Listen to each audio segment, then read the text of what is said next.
आज आपण करणार आहोत मस्त ढाबा स्टाईल छोले भटुरे। त्यासाठी मी इथे 5 ते 6 तास छान असे छोले भिजवत ठेवले होते। छोले आपले छान भिजलेले आहेत। त्यानंतर इथे मी कुकर घेतलेला आहे। कुकरमध्ये छोले व्यवस्थित असे धुवून मी घेतलेले आहेत। त्यानंतर आपल्याला आता इथे छोलेमध्ये अर्धा चमचा मी हळद टाकून घेत आहे आणि तेजपत्त्याची 2 पाने मी इथे टाकून घेत आहे आणि एक दालचिनीचा तुकडा आणि 6-7 काळी मिरी मी इथे टाकून घेत आहे।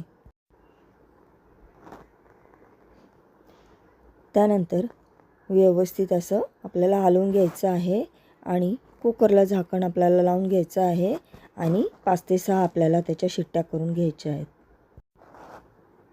तर इथे मी कुकरचं झाकण लावत आहे आणि 5 शिट्ट्या मी इथे करून घेणार आहे। तुम्ही पाहू शकता। तर तोपर्यंत इथे आपण घ्यायचं आहे पीठ।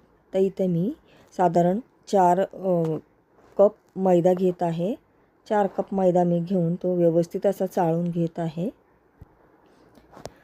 तर 4 कप मैदा इथे मी चाळून घेतलेला आहे। त्यानंतर मी 1 लहान कप भर असं दही घेतलेलं आहे आणि इथे 3 चमचे मी इथे घेतलेला आहे बारीक रवा। त्यानंतर एक छोटा चमचा आपल्याला घ्यायचा आहे बेकिंग पावडर। इथे मी बेकिंग पावडर घेतलेली आहे आणि 1 लहान चमचा मी घेतलेली आहे साखर। त्यानंतर आपल्याला इथे घ्यायचं आहे थोडंसं मीठ। तर चवीनुसार आपल्याला मीठ टाकून घ्यायचं आहे आणि 1 पळीभर तेल मी इथे टाकून घेतलेलं आहे। तर अशा रीतीने सर्व गोष्टी आपल्याला या मैद्यामध्ये टाकून थोडं पाणी टाकून आपल्याला सॉफ्ट असा छान असा डो मळून घ्यायचा आहे। तर इथे पाहू शकता मी थोडं पाणी टाकून सॉफ्ट असा डो करून घेत आहे। तर जेव्हा आपण पीठ मळतो तेव्हा अगदी हलक्या हाताने आपल्याला मळायचं आहे। तर तुम्ही पाहू शकता अशा प्रकारे इथे आपला डो देखील मळून तयार झालेला आहे आणि अगदी सॉफ्ट असा झालेला आहे। त्यानंतर इथे थोडंसं तेल आपल्याला टाकून घ्यायचं आहे आणि छान असा डो अजून आपल्याला सॉफ्ट करून घ्यायचा आहे। तर इथे पाहू शकता मी थोडंसं तेल टाकून घेतलेलं आहे आणि व्यवस्थित आपलं मऊ असं पीठ आपल्याला मळून घ्यायचं आहे आणि एक पातळसा रुमाल घेऊन तो ओला करायचा आहे आणि त्या पिठावर झाकून आपल्याला एक अर्धा तास तरी आपल्याला ते छान असं मुरत ठेवायचं आहे। तर इथे पाहू शकता मी इथे ओलं कापड करून ठेवलेलं आहे। त्यानंतर इथे मी 4 असे लाल टमाटे घेतलेले आहेत।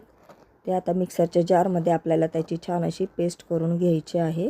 तर इथे पाहू शकता मी इथे पेस्ट करून घेत आहे। इथे आपल्या टमाट्याची प्युरी देखील तयार झालेली आहे। तर अशा प्रकारे आपल्याला सॉफ्ट अशी टमाट्याची छान प्युरी आपले लाल छान टमाटे घ्यायचे आहेत आणि इथे मी 4 मोठे कांदे बारीक चिरून घेतलेले आहेत। धने पावडर, मिरची पावडर, हळद, छोले मसाला आणि अद्रक लसूणची पेस्ट मी घेतलेली आहे। आणि आता इथे पाहू शकता आपले छोले देखील छान असे मऊ असे शिजलेले आहेत। तर मी इथे बोटाने देखील तुम्हाला तोडून दाखवलेले आहेत। आता काय करायचं आहे थोडेसे अगदी छोले 1.5 पळीभर छोले मी काय केलेलं आहे मिक्सरच्या जारमध्ये घेऊन त्याची छान अशी पेस्ट करून घेतलेली आहे। तोपर्यंत मी इथे पातेलं गरम करायला ठेवलं होतं। आता इथे मी 2 पळी तेल घेत आहे। तर तेल आपल्याला छान असं गरम होऊ द्यायचं आहे। तर इथे मी तेल टाकून घेतलेलं आहे। तेल आपल्याला छान असं गरम करून घ्यायचं आहे। तर आता तेल गरम झाल्यानंतर आपल्याला इथे जिरे टाकून घ्यायचे आहेत। तर छान असे जिरे आपल्याला तेलामध्ये तडतडून घ्यायचे आहेत। जिरे छान असे तेलामध्ये तडतडले त्याचे 4 कांदे आपण बारीक चिरून घेतले होते ते कांदे आपल्याला तेलामध्ये टाकून छान असे लालसर होईपर्यंत आपल्याला तेलामध्ये फ्राय करून घ्यायचे। तर तुम्ही पाहू शकता मी सर्व बारीक चिरलेला कांदा तेलामध्ये टाकून घेतलेला आहे आणि छान असा तेलामध्ये आपल्याला एकदम असा लाल करायचा आहे। तर आता त्यामध्ये मी थोडंसं साजूक तूप देखील टाकलेलं आहे। साजूक तुपाने काय होतं आपल्या छोले भटुरेला खूप मस्त अशी चव येते। तर छोलेची भाजी अतिशय सुंदर होती। त्यामुळे मी इथे साजूक तूप देखील 1 चमचावर टाकलेला आहे। पाहू शकता इथे आपला कांदा देखील छान असा लालसर झालेला आहे।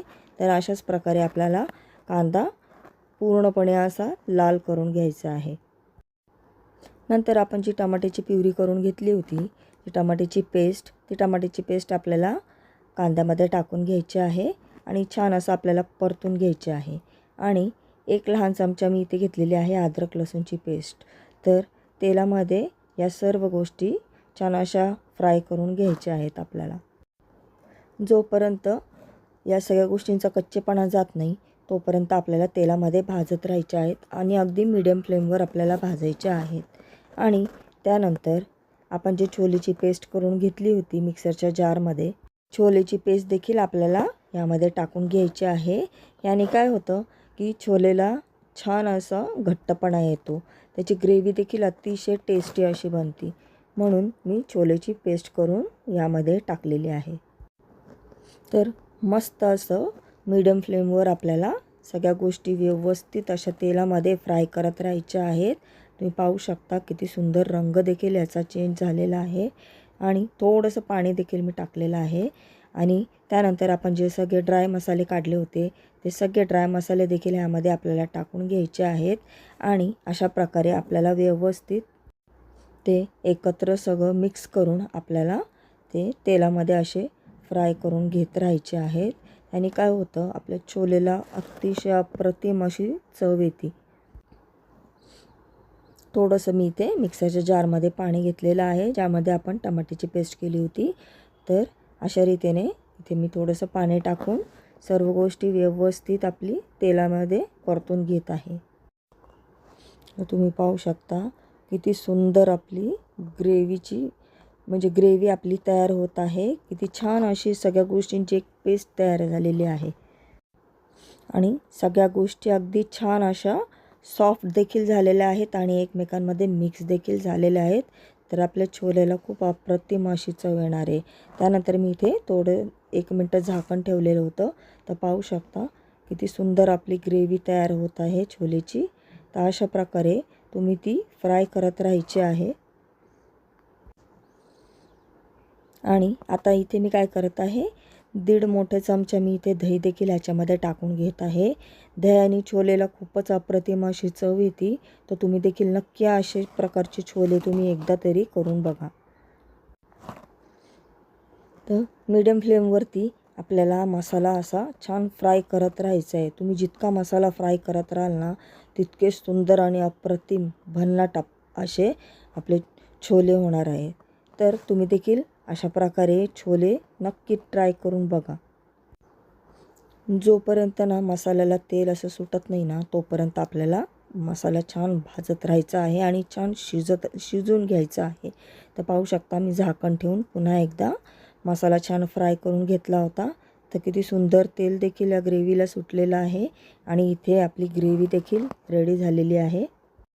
आता सर्व छोले जे आपण शिजवून घेतले होते त्या ग्रेव्हीमध्ये टाकून घ्यायचे आहेत आणि छान असे मिक्स करून घ्यायचे आहेत. तर पाहू शकता आपले छोले इथे किती सुंदर दिसत आहेत. चवीनुसार इथे आपल्याला मीठ टाकून घ्यायचं आहे आणि व्यवस्थित छोले सर्व हलवून घ्यायचे आहेत. आणि आपल्याला एक 7-8 मिनटं छान बारीक फ्लेमवरती आपल्याला झाकण ठेवून हे छोले शिजू द्यायचे आहेत. म्हणजे छोले आणि मसाला एकदम छान असा एकजीव होऊ द्यायचा आहे. छोलेचं जे फ्लेवर असतं ना ते सगळं त्या मसाल्यांमध्ये उतरून येतं. तर पाहू शकता किती मस्त आपले छोले झालेले आहेत. त्याचा सुगंध देखील अतिशय सुंदर येत आहे. तर अशा प्रकारे छोले ना बनवायला देखील सोपे आहेत आणि खायला तर तुम्ही विचारूच नका, खूपच अप्रतिम असे लागतात. इथे आता मी काय केलेलं आहे, बारीक कोथिंबीर चिरून टाकलेली आहे आणि व्यवस्थित छोले मिक्स करून घेतलेले आहेत. तुम्ही याच्यामध्ये हवं असेल ना तर तुम्ही याच्यामध्ये बटर देखील टाकू शकता.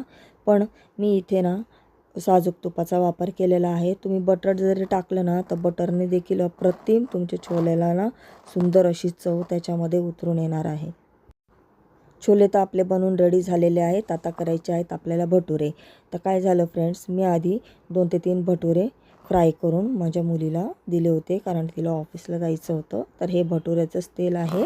तर आता इथे मी राहिलेले बाकीचे शिल्लक सर्व भटुरे मी इथे करून घेत आहे. भटुऱ्याचं पीठ जे आपण मळून ठेवलं होतं ते बारीक बारीक हुंडे घेऊन आपल्याला पुरीसारखे एक एक भटुरे असे लाटून घ्यायचे आहेत आणि तेलामध्ये आपल्याला छान असे फ्राय करून घ्यायचे आहेत. तर तुम्ही इथे पाहू शकता अशा रीतीने मी इथे भटुरा पुरीसारखा लाटून घेतलेला आहे आणि छान असा तेलामध्ये फ्राय करून घेत आहे। तर हलक्या हलक्या हाताने आपल्याला चारी बाजूनी छान असं प्रेस करून घ्यायचे आहे आणि भटुरे आपले कच्चे राहू नये म्हणून छान असे तेलामध्ये आपल्याला फ्राय करून घ्यायचे आहेत। तर तुम्ही पाहू शकता छोले बरोबर ना असे भटुरे खाण्याची मजाच खूप वेगळी असते। तर अशा रीतीने एक एक हुंडा घ्यायचा आहे आपल्याला। सॉफ्ट असा तो छान असा सॉफ्ट हातावर करून घ्यायचा आहे। थोडंसं पीठ आपल्याला लावून घ्यायचं आहे आणि पुरीसारखा हलक्या हाताने आपल्याला लाटून घ्यायचं आहे। तर इथे माझी थोडीशी घाई झाली होती, माझ्या मुलीला जायचं होतं ऑफिसला, त्याच्यामुळे काय झालं मी खूप भरभर करत होते। तर सुरुवातीचे काही भटुरे आहेत ना ते माझे जरा फुगले नाहीत, कारण मी खूप गडबडीत केलेले होते। तर भटुरे ना आपल्याला एकदम पातळ असे लाटायचे नाही आहेत, तर एकदम पातळ पण नाही आणि एकदम जाड पण नाही, तर असे अगदी मीडियम लाटायचे आहेत, म्हणजे ते अगदी टम्म असे फुगतात। तर माझं काय झालं, माझी गडबड झाल्यामुळे मी खूप घाईघाईमध्ये ते लाटले होते, म्हणून इथे सुरुवातीचे माझे 4-5 काही जरा व्यवस्थित असे फुगले नाही। पण नंतरचे जे भटुरे मी केले ना तर एक एक भटुरा अगदी पुरीसारखा माझा छान असा फुगला होता। तर पिठाचं प्रमाण आपलं अगदी व्यवस्थित होतं, त्यामध्ये काही चूक झालेली नाही आहे। इथे काय झालं, माझीच थोडी गडबड झाली होती, त्याच्यामुळे सुरुवातीला 4-5 भटुरे माझे थोडेसे कमी फुगले गेले आहेत, बाकी काही नाही। पण भटुऱ्याची चव मात्र एक नंबर अशी झालेली आहे। तर तुम्ही पण अशा प्रकारे ना छोले भटुरे नक्की करून बघा। तर आता इथे मी अजून एक भटुरे करत आहे। तर राहिलेले जेवढे पण शिल्लक भटुरे आहेत आता मी ते सर्व लाटून छान तेलामध्ये मी फ्राय करून घेणार आहे। तर ही रेसिपी आहे ना, ह्या रेसिपीला करायला अजिबात वेळ लागत नाही आहे। आपण एकदा तयारी करून ठेवली ना तर अगदी झटपट अशी ही रेसिपी होती आणि तुम्ही सकाळच्या नाश्त्याला देखील ही रेसिपी खाऊ शकता किंवा रात्रीच्या जेवणामध्ये देखील तुम्ही एक चेंज म्हणून ही खाऊ शकता। अतिशय अप्रतिम असे छोले भटुरे लागतात। तर तुम्ही बाहेर खाण्यापेक्षा ना ही रेसिपी तुम्ही घरात जर केली ना तरी तुमच्या मुलांना देखील खूप आवडेल आणि घरामध्ये कसं आपण व्यवस्थित स्वच्छ हाताने केल्यामुळे ती अगदी व्यवस्थित देखील होती आणि पुरवणीची देखील होती, म्हणजे हवं तेवढे तुम्ही घरी पोटभर असं खाऊ शकता। तर तुम्ही देखील ना अशी रेसिपी नक्की ट्राय करून बघा। अतिशय अप्रतिम असे ढाबा स्टाईलपेक्षा देखील भारी आपले छोले भटुरे इथे तयार झालेले आहेत। तर तुम्ही देखील अशा प्रकारे छोले आणि भटुरे नक्की ट्राय करून बघा आणि तुम्हाला माझी रेसिपी कशी वाटली ते मला नक्की कमेंट्स करून सांगा। जर तुम्ही माझ्या चॅनलवर पहिल्यांदाच आला असाल ना फ्रेंड्स, तर प्लीज माझ्या चॅनलला सबस्क्राईब करा, यासाठी की माझ्या पुढचे जे काही रेसिपीज असतील त्याच्या देखील नोटिफिकेशन तुम्हाला मिळतील आणि माझ्या पुढच्या रेसिपीज देखील तुम्हाला पाहायला मिळतील। तर अशा प्रकारे मी इथे सर्व छोले भटुरे करून घेतलेले आहेत। तर पाहू शकता इथे आपले छोले भटुरेची प्लेट बनून तयार आहे। तर अतिशय अप्रतिम आपले छोले भटुरे झालेले आहेत। पण तुम्हाला जर खरोखर माझी रेसिपी आवडली असेल ना तर माझ्या रेसिपीला लाईक करा आणि माझ्या चॅनलला सबस्क्राईब करा आणि तुम्हाला ही रेसिपी कशी वाटली ते प्लीज तुम्ही मला कमेंट्स करून सांगा। तर अशा प्रकारे आपले इथे छोले भटुरे बनून तयार आहेत फ्रेंड्स। तर पुन्हा भेटूया आपण पुढची नवीन रेसिपी घेऊन। Bye, see you.